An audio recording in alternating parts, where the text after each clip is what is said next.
off the cuff, unrehearsed. Let's go for it. Hello everyone, Simon Joffy Joss here. Never sure if I should use that, but let's give it a go. I wanted to talk today about perception and context. And the reason I wanted to talk about that, just straighten that up a little bit. The reason I wanted to talk about that is because I listened to a Clubhouse room, not live, a recording this morning on my walk. And it was about my coach, JT Fox, and similar individuals who work in a space regarded as multi-level marketing. And what I thought was quite interesting was the perception that people have of individuals, and this is even more to an extent relevant based on when I'm putting this out. The Harry and Meghan interview has come out in the last 48 hours in the US and 24 hours less than that in the UK. People will always have a perception of someone or something, and it doesn't mean they're wrong to them. It doesn't mean that their opinion doesn't count. It doesn't mean that they are incorrect in what they're saying according to the person that's giving the opinion. I think the problem with society or media, whatever you want to spin it as, is that there are too many people looking for the negatives, and it's too easy to opinionate about the negatives. In business, it's so difficult to get people to talk positively about something or you or your business, because I think they're embarrassed. I think it's hard. But if there is an opportunity or a platform to say something negative or form a negative opinion or make assumptions or have those negative perceptions, it's easier for people to accept it. The Meghan and Harry situation is something I don't actually want to have an opinion on. I do have an opinion, but I'm never going to please, I think, the majority of people, including some of those that are close to me, about them as a couple, what they are doing, what they are not doing. Therefore, there's no point in sharing it. That's who I am. That's what I am.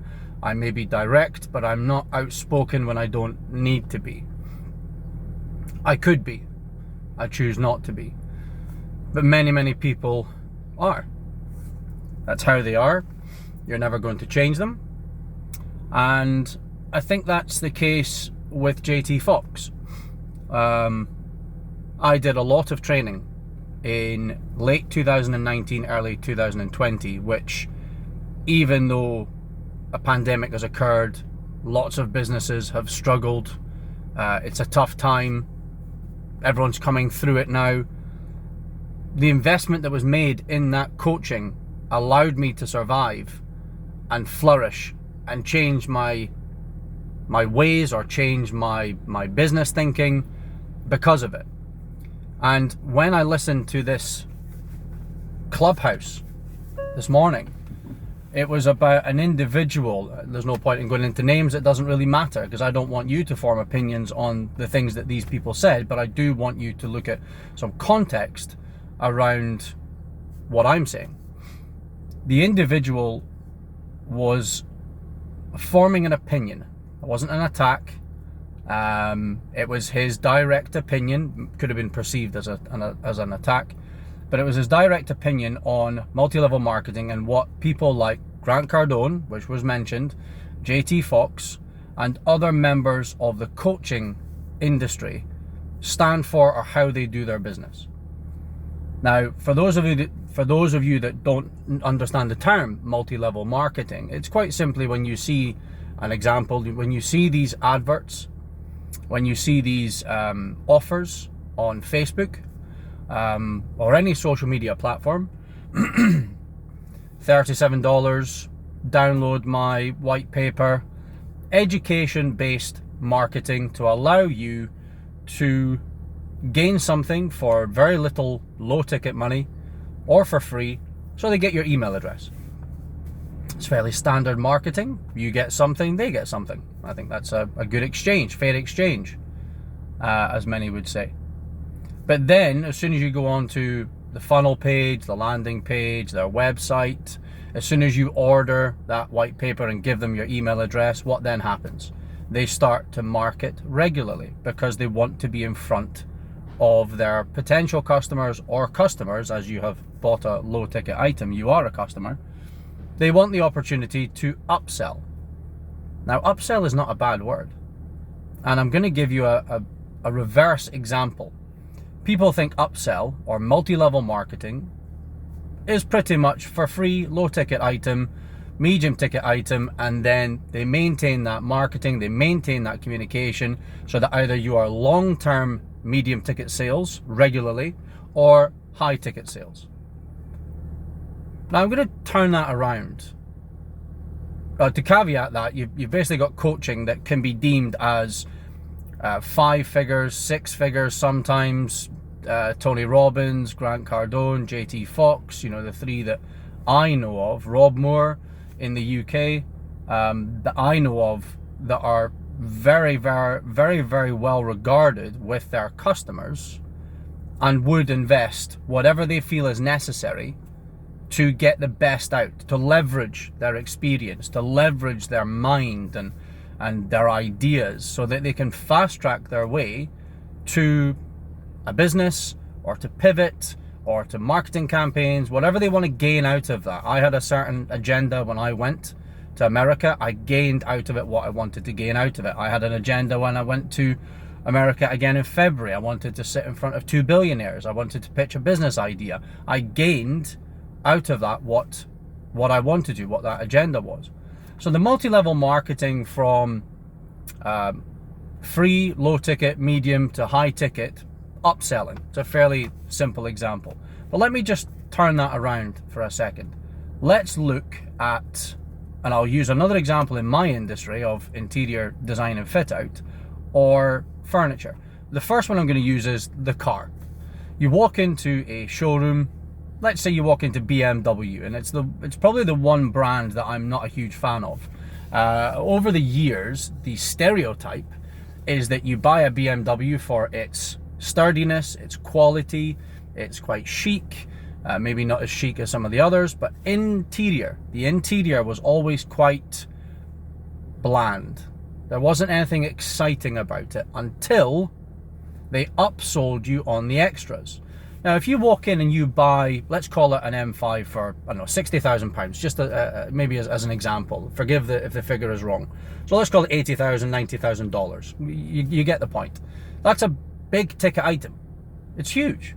It's anything above $10,000, $5,000 has got to be regarded. Anything 4 figures has got to be regarded as a big ticket item, surely. And we're talking 5 figures.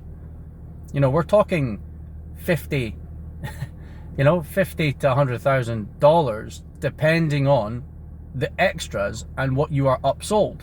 It might be a different paint. It could be it could be bucket seats. It could be a different upgraded stereo. It could be different LED lamps on the front. It could be a coating on the paintwork.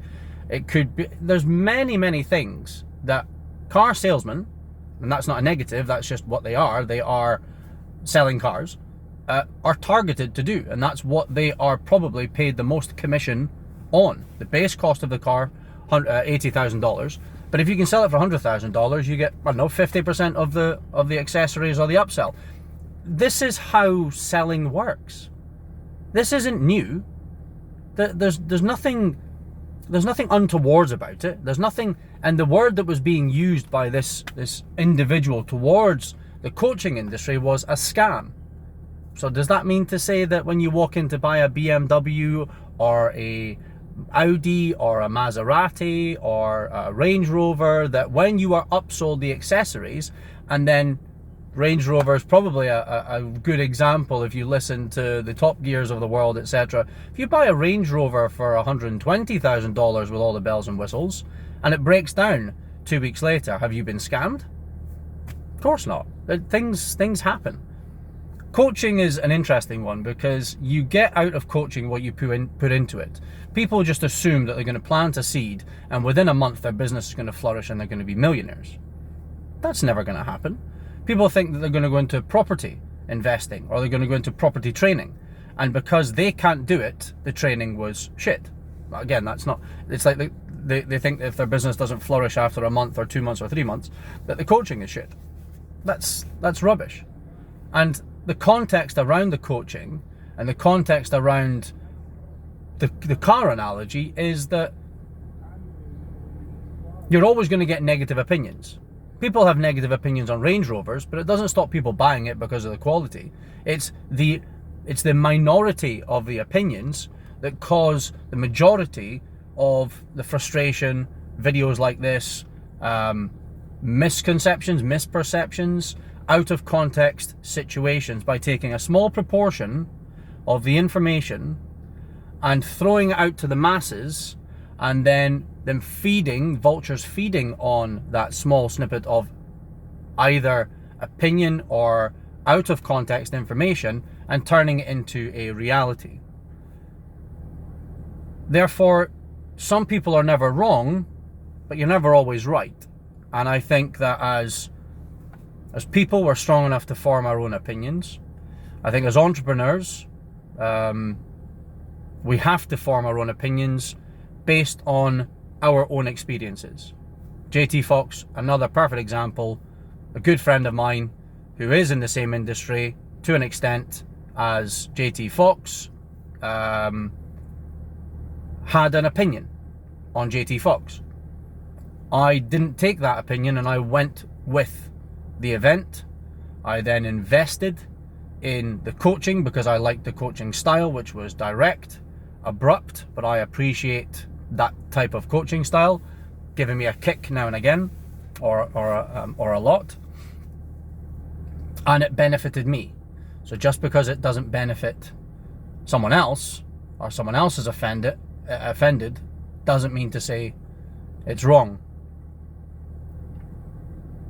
I just think that there is too much out of context content being thrown around about any industry that people will listen to, because we are in a society where people are afraid to stand up for themselves, in a society where it's easy to kick people behind a keyboard, and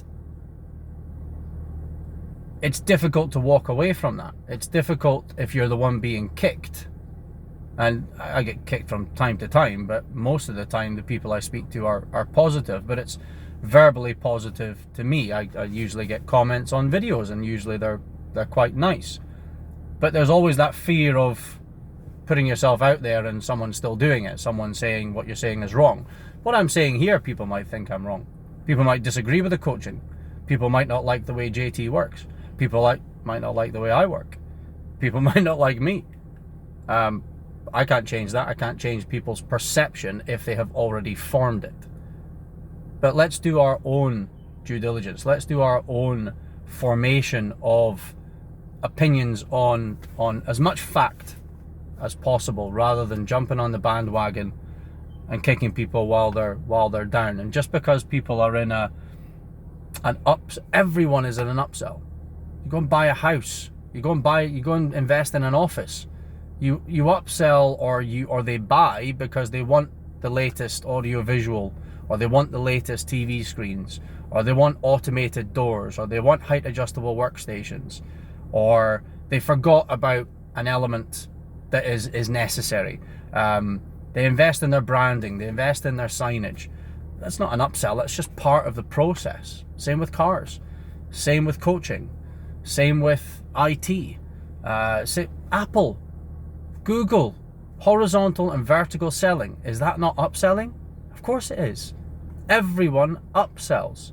So just because you maybe don't like the way that multi-level marketing or coaches do their upselling, or funnels and landing pages do the upselling, then don't buy.